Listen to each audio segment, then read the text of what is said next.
When abilities had first been introduced to the human race, people had quickly discovered that some were far more powerful than others. The abilities themselves were also different from person to person.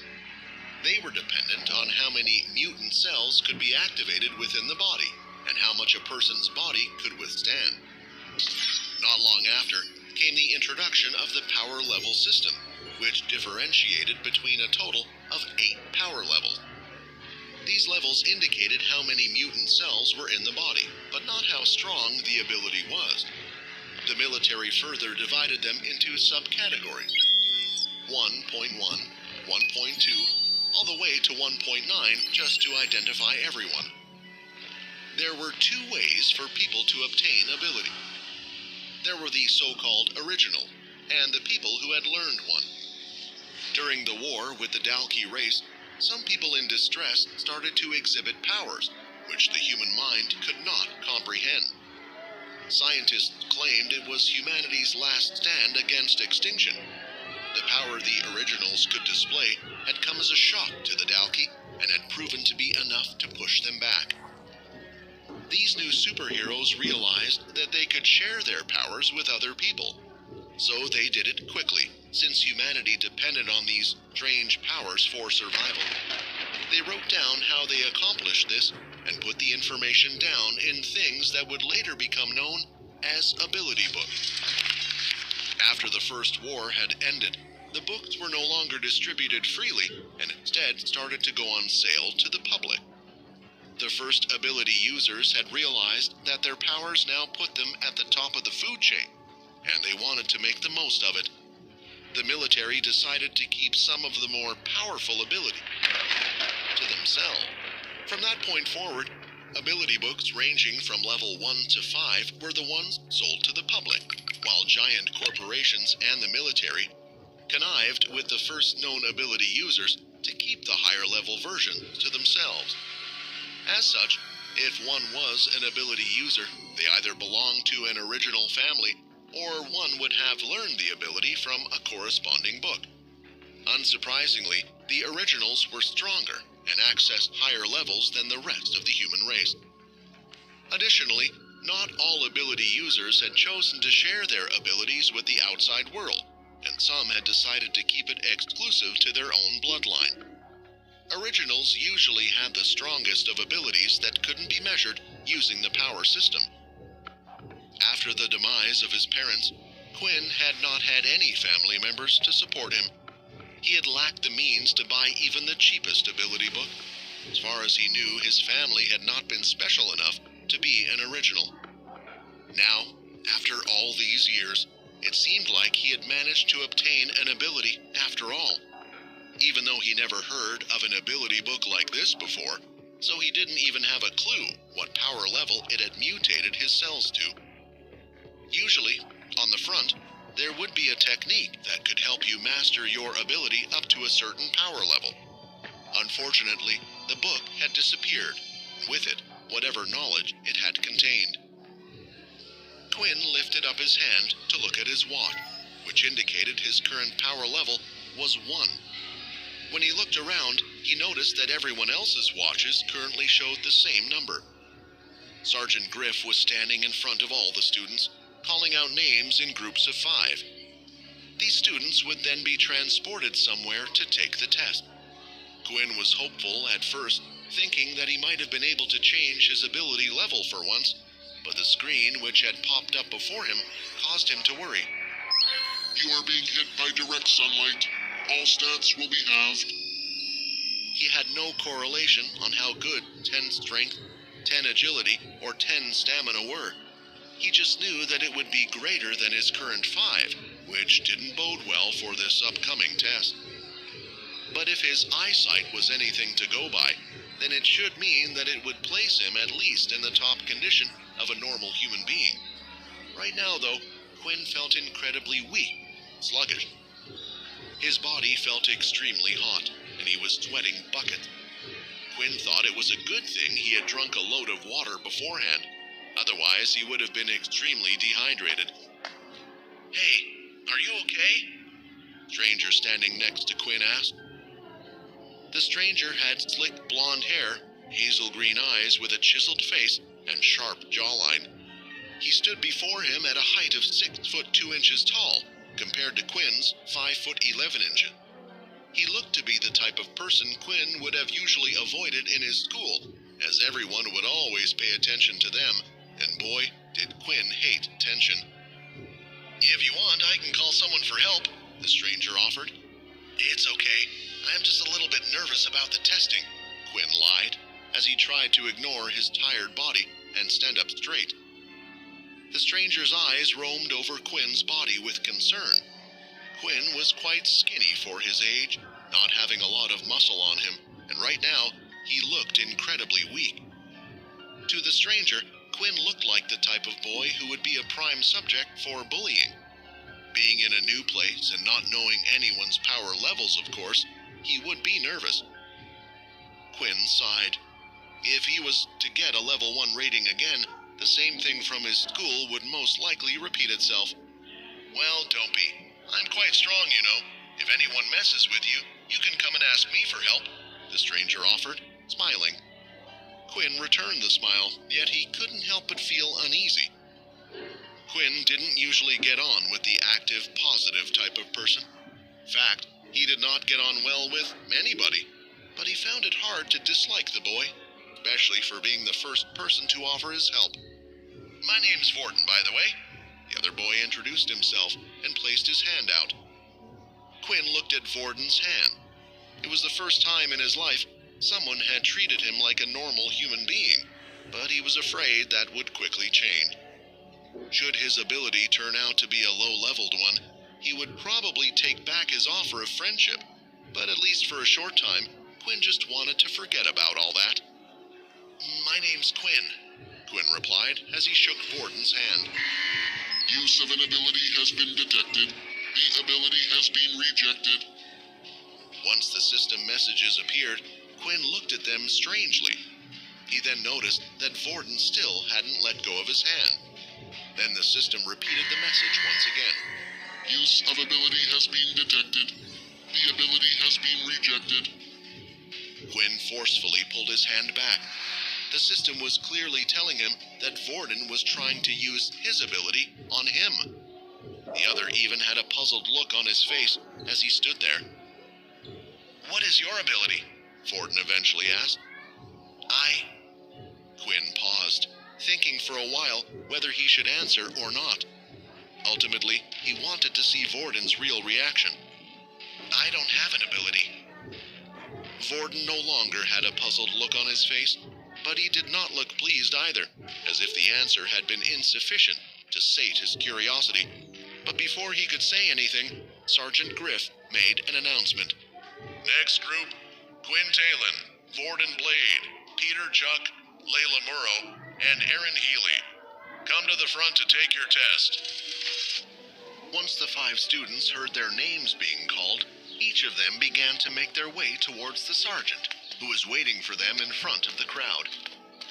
Apart from Quinn and Vorden, there was another boy in their group. Peter looked to be the most nervous among anyone there. He would constantly look around him, and he couldn't stop fidgeting either. His body frame was quite small, but it suited him, for he wasn't that tall either. Looking at him reminded Quinn of himself. A small frame with glasses and scruffy brown hair. He was not much for a physical attraction. The other 2 members were both girls.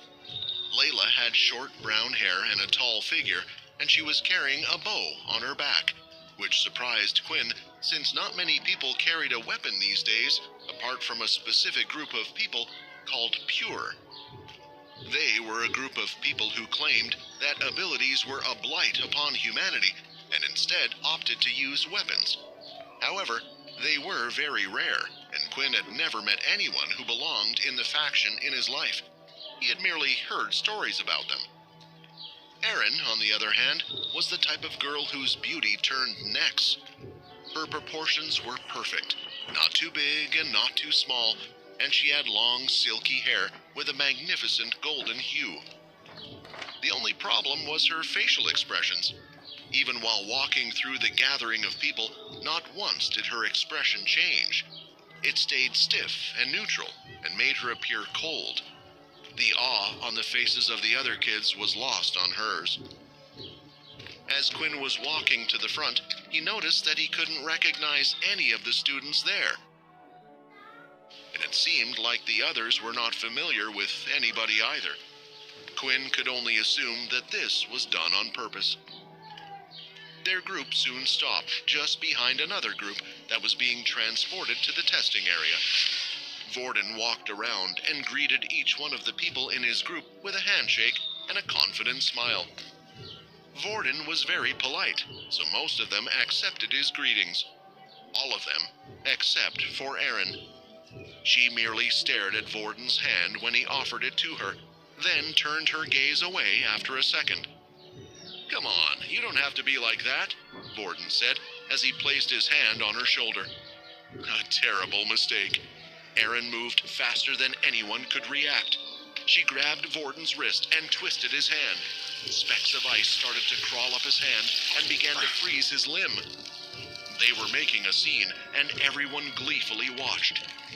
"Wow, she has ice abilities?" one of the boys said. "Isn't that very rare? I would let her freeze me any day." Several students expressed their amazement in unison. "Stop it, you two," Griff barked at their little fight. "If you have that much energy to pick a fight, then save it for the test." Erin immediately dropped Vorden's hand, leaving him gasping in pain. Slowly, his hand started defrosting. He scrambled back to the line and stood behind Quinn, his face flushed with embarrassment. "Can you believe her?" Vorden complained. "I nearly lost my hand." "You can't just go around touching people without their permission," Quinn replied. "Yeah, I know. She's lucky I didn't wipe the floor with her just 'cause she's a pretty girl." His words were creating enemies for him, many of them admirers of Erin who felt disgracing Vorden might earn them points with the beautiful girl. Looking at the people around them, Quinn could tell what the others were thinking. It was on their faces. Instinctively, Quinn moved away from Vorden, hoping that others wouldn't mistake the two of them as friends. At last, Quinn and the others were called forward, and were told to stand inside a square, drawn with white lines on the ground. The space inside of it was just big enough to fit the 5 of them in. One would notice that outside of the square, there was a hooded man who was standing nearby. "Send them away," Griff ordered. As soon as Griff gave the command, the hooded man planted both of his hands on the ground, and the square started to light up, shining in a bright purple color. "An ability to transport others, huh?" Vorden said, leaning forward to speak into Quinn's ears, much to the latter's discomfort. "What a rare ability." The plain fields faded from their sight, and they were thrown into a whirlwind of colors. The very next second, they found themselves in another outdoor area, this time an empty wasteland. There was no sign of life nor greeneries. 2 people stood before the group, a woman dressed in black, and next to her another man whose face was hidden beneath his hood. Quinn could not make out the badge on the arm of either of their uniforms, making it impossible to tell what rank they possessed. The woman held a tablet in one of her clutches, busy thumbing through it. She ignored the group that had appeared before her and continued till she was done. Once she had finished, she shifted her gaze to the students and began to speak. "Hello, I am Jane, and I will be the one in charge of your test today. Once the test has been completed, I will be updating your information, and your score will then be reflected on your wristwatches." Quinn noted that her face appeared to display the same emotional range as Erin's. "Now, who should we call first? Oh, it looks like we have a couple of previously leveled ones," Jane noted as her eyes ran across her tablet screen. The tablet seemed such a delicate thing to hold in this place where the beautiful city was out of sight. The information the woman made mention of had been passed down from their previous schools. "Peter Chuck, step forward." The nervous, small-physiqued Peter did as he had been told, looking even worse than before.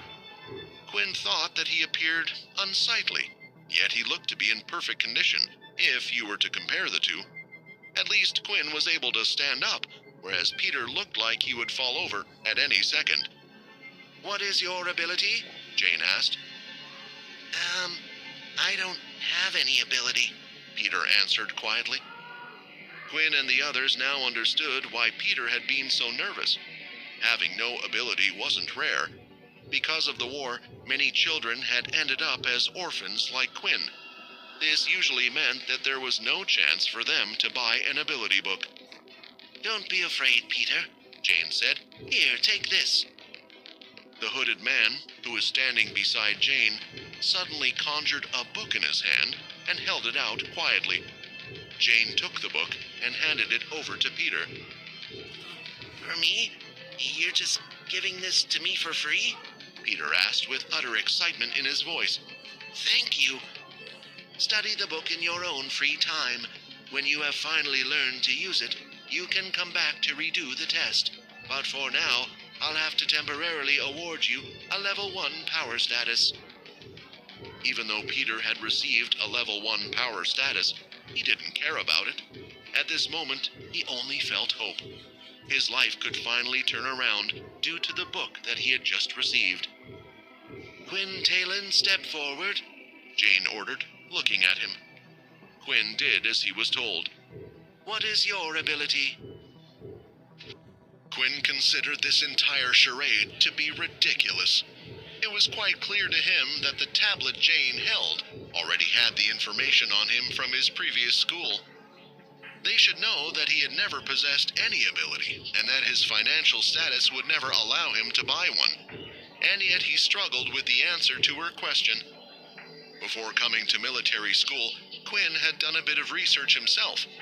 Unlike Peter, he already knew that the military freely gave all students who had no ability their very own ability book. Everyone would receive a level 1 Earth ability book. This way, all those students like Peter would suddenly become indebted to the military. Not only that, but the military also had a hold on nearly all of the Earth-type ability books, and the corresponding skill books. In other words, if you ever wanted to increase your strength, you would have to stay loyal to the military, and in return, they would give you more power. Before Quinn had been granted that system from his book, he had made up his mind to accept it. Even if he didn't join the military after 2 years, an Earth ability was handy to have. With it, one should be able to find quick employment, since the Earth ability was useful in construction. And this was exactly where the problem came in. Quinn already seemed to have an ability, which meant he was unable to learn a new one. The ability book they would give him was practically useless. He was also pretty sure they would keep tabs on every student they had given the ability book to, meaning the teachers would expect him to use Earth powers one of these days. Quinn took a deep breath and answered, "I don't have an ability." Just like before, the hooded man standing by Jane's side plucked a book from thin air and handed her the book. Her eyes were cold and emotionless as she handed it to Quinn. Quinn took the book from Jane, but suddenly another screen appeared before him. "Unable to learn this ability. Would you like to convert the book into 10 EXP? Quinn had somewhat expected the system to display the first message, but the second one truly surprised him.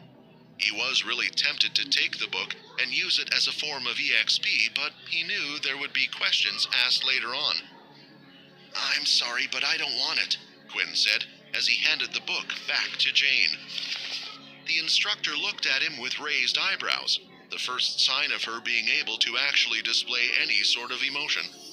In her 5 years working as an instructor, this was the first time someone with no ability had rejected the book.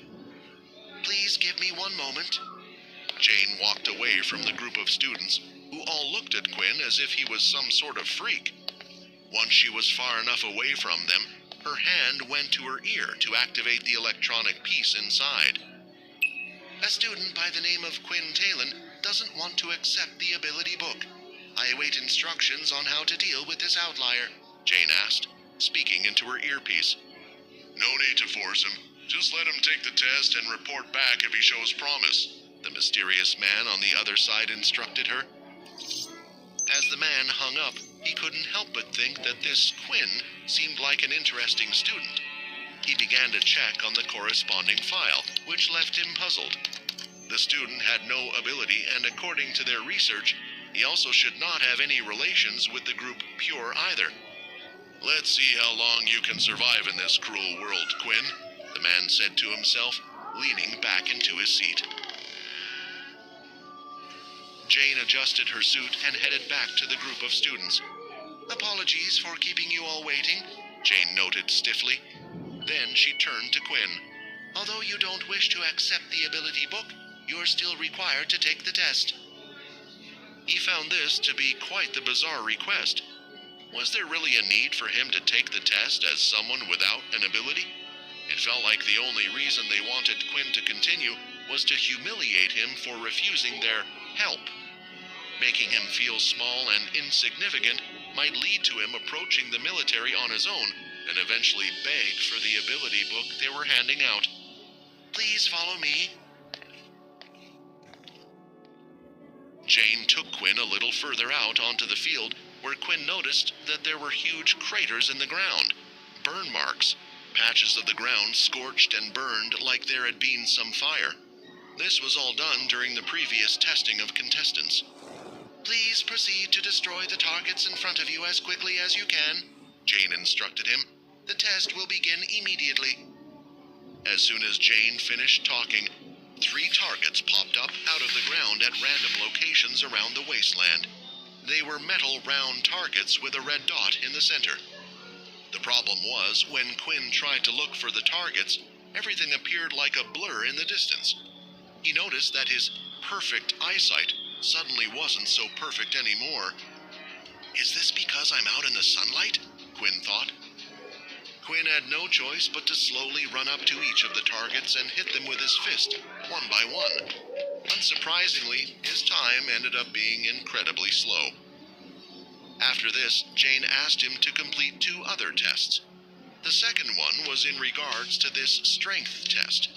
All he needed to do was punch into a huge drum-like machine. Quinn gave it his best shot and hit the drum as hard as he could.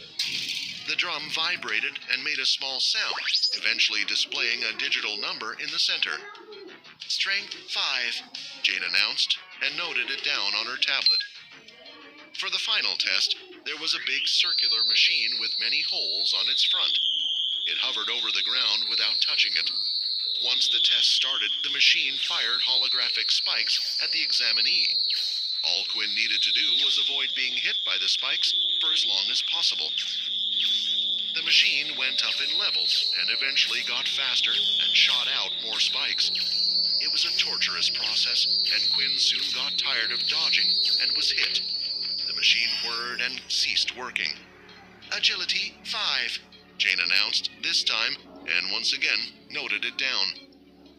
Quinn had heard the words from Jane's mouth, and it started to make him think if there was some kind of link between the scores she had given him. This test had focused on agility, and he had scored a 5, which was the same as his system. The same was true for the test before, which had revealed his 5 in strength. Quinn sighed internally. If only he could have taken these tests at night, he would have most likely doubled his scores. However, if his ability was indeed one allowing him to evolve, he could always try to take that test again. "Quinn Taylor, your overall current power level is that of a level 1 ability user," Jane informed him. Quinn clenched his fist and went back to stand with the others. He knew that the days ahead of him as a level 1 user would be harsh, but hopefully that would change in due time.